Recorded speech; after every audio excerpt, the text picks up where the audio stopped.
Ai, nossa, sempre fica esses cabelinhos, mas cabelo cacheado no rolê é esse, né?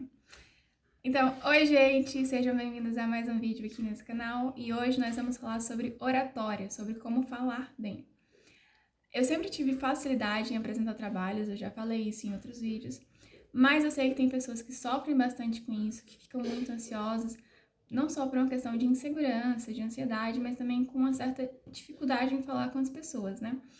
Então, nesse vídeo, eu espero trazer dicas para ajudar vocês a realmente falarem melhor na apresentação de vocês e se saírem melhor nos seus trabalhos, né? A primeira dica que eu dou sobre isso é adequar a sua linguagem ao seu público. Você precisa entender para quem que você está falando. É muito diferente você for apresentar um trabalho para o pessoal da sua sala, que você está acostumado, todo dia, aquela coisa, do que quando você crescer um pouco, né, já estiver trabalhando, apresentar para o seu chefe, seus colegas de trabalho.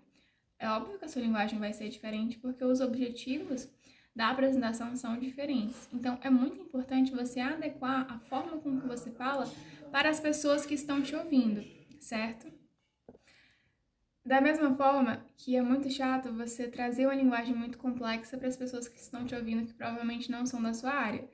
Eu acho isso um pouco, assim, chato, né? Você tentar rebuscar muito a sua apresentação, sendo que o seu público não vai estar entendendo nada. Você tem que buscar falar de uma forma com que as pessoas entendam.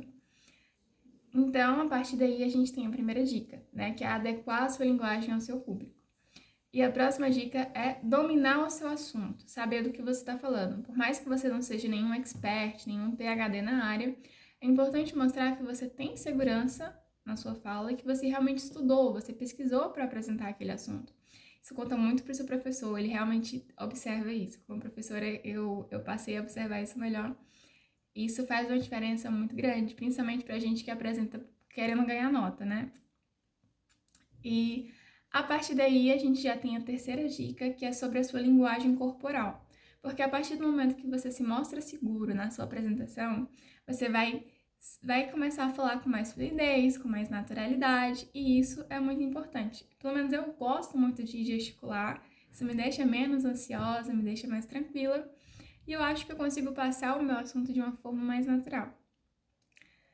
E a próxima dica dessas dicas mais gerais que a gente já sabe é treinar a sua apresentação antes, né?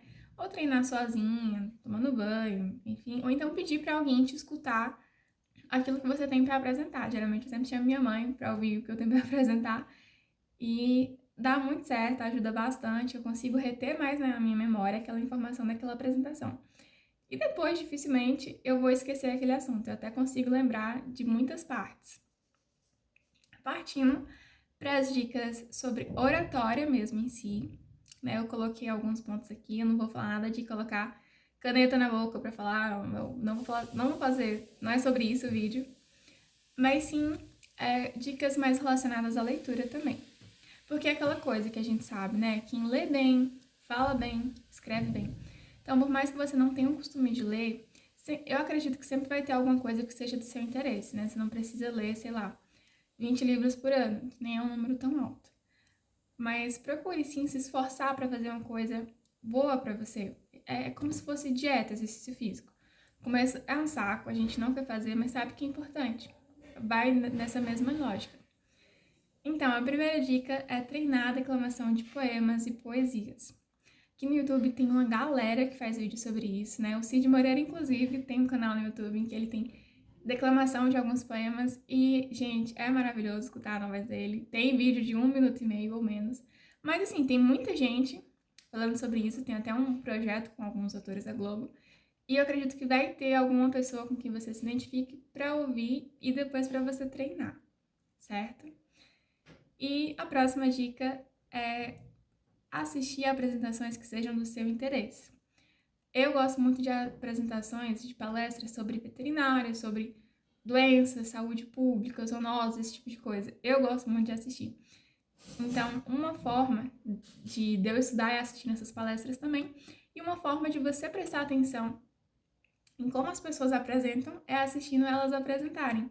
Se possível, assista o vídeo do seu interesse de 2 vezes. Na primeira, você realmente presta atenção ao conteúdo.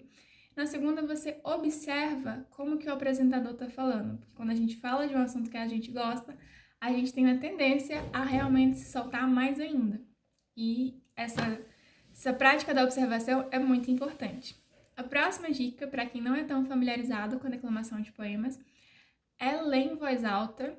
E por que em voz alta? Porque na apresentação a gente fala em voz alta, né? Então é importante que essa leitura seja em voz alta de alguma música que realmente conte uma história. Por exemplo, a música Romaria, que é interpretada por muitos cantores, é uma música muito bonita. E se você... Um exemplo só, né, gente? Pode ser qualquer música. Se você parar para ler ela e entender aquela história, você vai contar de uma forma diferente do que só ler. E nesse mesmo sentido da leitura em voz alta e interpretação, eu sugiro a leitura de gibis. Eu acho que é muito mais fácil, muito mais simples.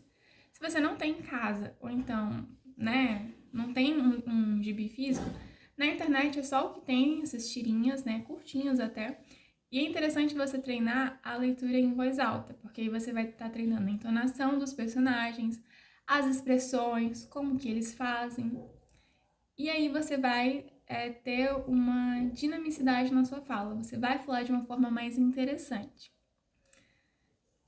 Eu acho que o vídeo foi esse, né? As dicas que eu queria trazer para vocês foram essas. Eu espero mesmo que esse vídeo tenha ajudado alguém, porque eu sei que às vezes a gente se depara com essas dificuldades mesmo. Teve um período na minha vida que eu era muito ansiosa, eu ainda sou, mas eu era muito, isso se refletia muito na minha fala, na minha personalidade. E teve uma época que eu falava muito rápido, eu parecia uma metralhadora, falando, muito por conta dessa ansiedade. E aí eu percebi que isso estava me atrapalhando, né? Principalmente na escola, eu tava na escola ainda nessa época. E antes, trabalho que não era difícil para mim, eu já tava ficando ansiosa. Na hora de apresentar, eu falava, parecia que eu nem entendia do que eu tava falando. E aí depois, quando eu procurei resolver essas questões, eu melhorei nesse aspecto também, certo? Eu espero mesmo que tenha ajudado alguém esse vídeo. Se você gosta do conteúdo que eu produzo por aqui e acha que esse vídeo te ajudou de alguma forma, não se esqueça de deixar o seu gostei nesse vídeo, de se inscrever no canal. E é isso, muito obrigada pela paciência em ter ficado até o final e a gente se vê no próximo vídeo. Tchau!